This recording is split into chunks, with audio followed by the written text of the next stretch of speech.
Hey, Buffy. Hi. How are you? Well, how are you? I'm doing good, doing good.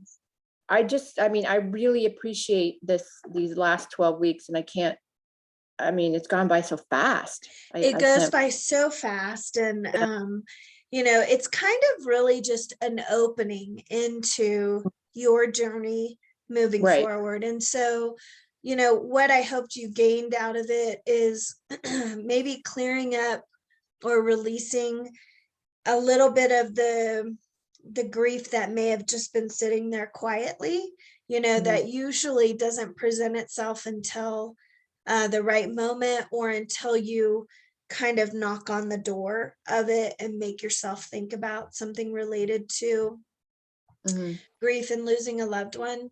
But the reasoning that you want to address it whenever it does come up, or know that it might come up at some point, and then how to address it, is because when you embark on a spiritual quest to get to know yourself better, to be able to tune in, one, you don't want to have any of the heavy feelings that come along with grief. Of course, you're going to miss your loved ones and think about them, but you don't want to have that heaviness on you because it doesn't allow you to tune in. And then secondly, when you're working with your higher self in the spiritual realm, your guides and your loved ones are right there and they want to help you. And so if you don't know how to open that door, don't know how to hear the messages, don't know how to communicate back and forth, whether it be through meditation or journaling or automatic writing, then they have to find other ways, Mhm. to validate you, to communicate to you, or to kind of guide you along your path. But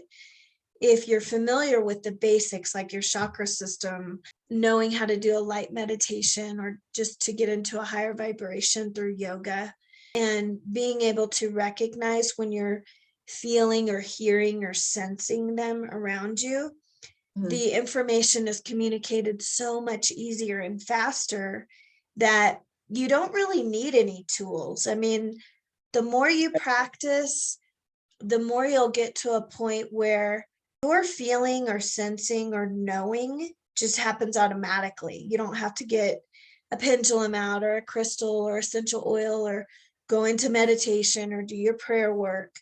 It just happens. Mhm. Mhm. Yes, that is my goal. I want that. I think in the beginning, like you said, it takes work, and it takes a little bit of practice and understanding. I'm trying to notice that and not like rush things along. Yeah, it's really hard to have patience. And the bonus content of this program talks a little bit about that. It's just having patience and trusting the process, because our mind, especially our left brain, wants to control it and dictate it and delegate it. You have to remember your higher self sits above you and is able to see everything that's going on in your life. And it can see into the future, into the past. It can see connections that you're going to make with people that are important. It will line them up so that it's a win-win for you and that other person. And so sometimes if the other person is not ready to learn that lesson, or they're not available to teach you a lesson, Mhm. the universe will either put someone in their place, or it'll hold off the lesson a little bit. And that's when you'll see those delays in your need to kind of navigate and delegate. But if you just learn to trust that it shows up when you need it to, that's very valuable. Well, I really think that people should take the mediumship class. It teaches you the basics, and it's enough to make a connection and to get you started. So I think it's a nice compliment. Mhm. I liked, that you included the chart. I think that's really, for me, that was a highlight. I like that. I liked how you jumped in with if any messages were coming through. Yeah, I always like your mom when she just chimed in. I mean, they're a part of your journey, and they're always there. And it's kind of like I wait to see if they have something to say. And it's not that they're not listening or not here, but they really like to be a part of your work versus the third person in the room. Right. but they're still here regardless. And Yeah, I'm glad that I did this because it made me really kind of bring up the grief part that maybe I necessarily didn't really want to talk about. right. I think it's going to move me in a direction that I want to go into. Once your mind realizes that grief is normal and it can be heavy, it can come in waves, and it doesn't ever completely go away, but it can also be a catalyst just for you being willing and open to explore more, like where your loved ones are, what are they doing now? How do they communicate? How am I going to have a relationship with them moving forward? Because those are all questions that anybody who's lost someone has.